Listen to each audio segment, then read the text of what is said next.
Hello, kumusta? This is your Simply Wheeler and welcome back to my YouTube channel. So today, mag-unbox naman tayo ng isang solar light. And itong solar light na ito is nabili ko sa Handyman.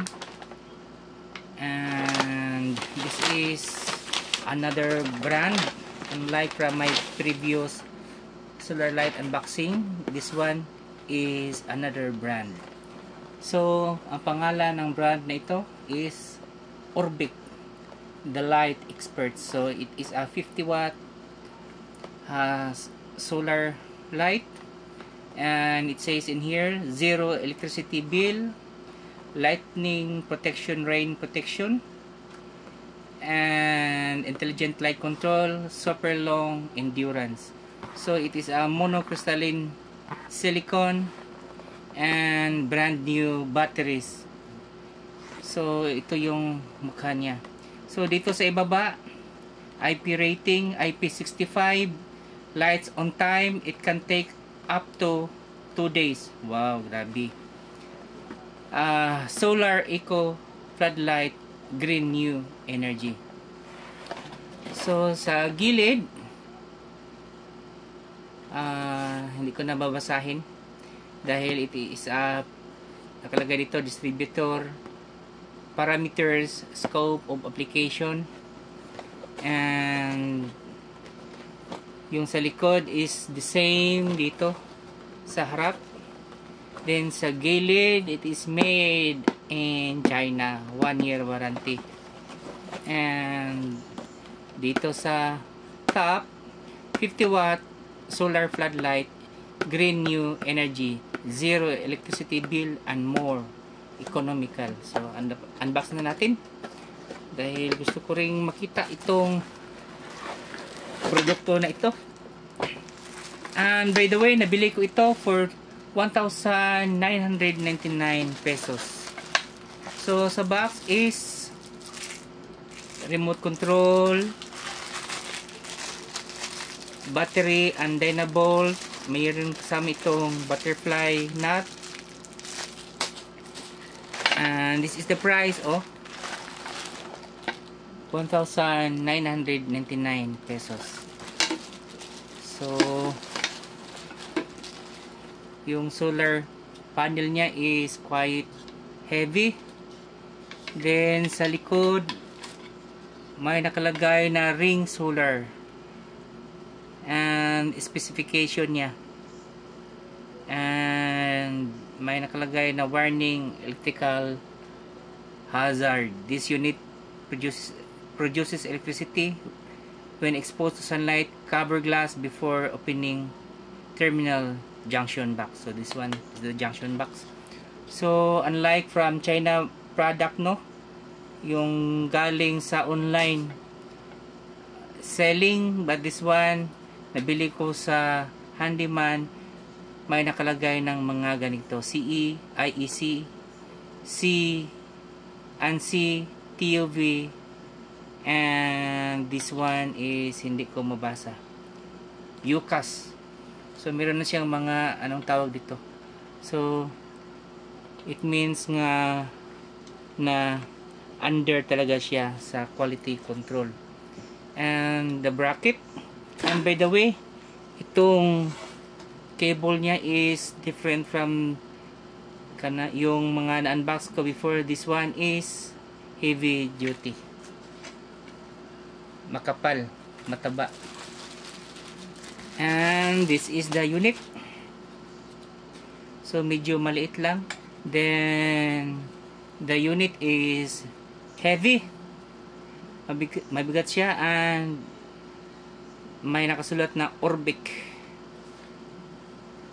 So paano ba ito? Ito yung ano.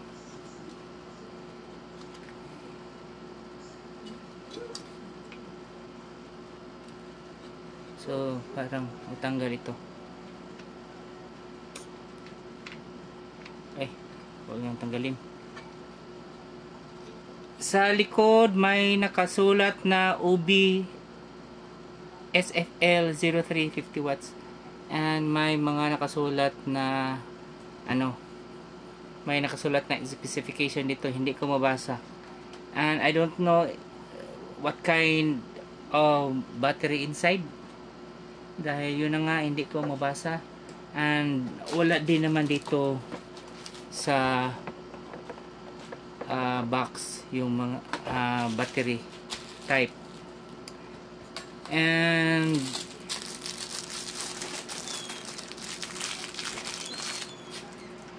testing natin kung gumagana ba. Gumagana?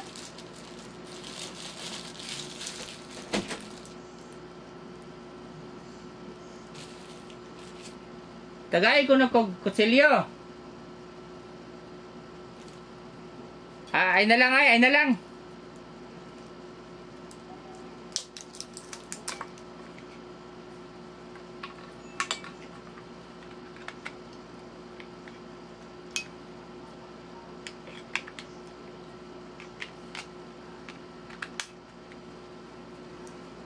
Testing natin. Okay. Ang liwanag niya. So off natin yung ilaw because I am using solar light at saka from electricity. Ito yung solar na ginagamit ko sa ceiling. So off na natin. And ito yung liwanag niya. So maliwanag siya as 50 watts. So testing din natin. Dahil itong dalawa to is gumagana, parang siya. Parang nagpapatrol, parang police patrol.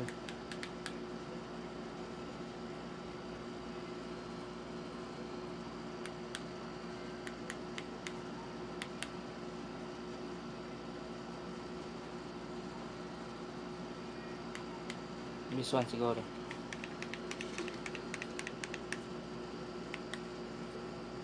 Oh.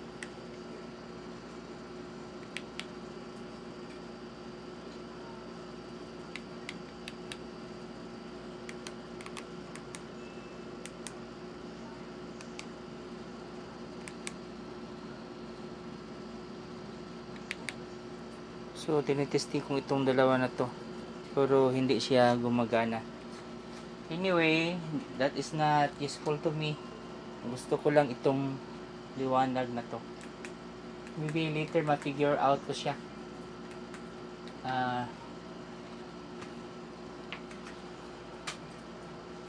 Dahil pag ino-off ko kasi ito, yung solar light na nasa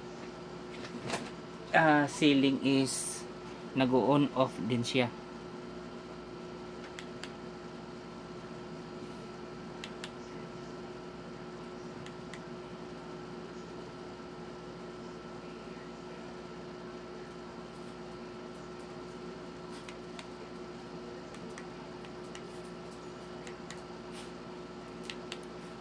So hindi talaga siya gumagana. Maybe kung full charge na is gumagana siya. So hanggang dito na lang. This is your Simply Two-Wheeler. Don't forget to like, subscribe, and hit the notification bell kung gusto kayong palaging ma-update sa mga bagong videos ko na katulad nitong solar unboxing. So once again, bye bye.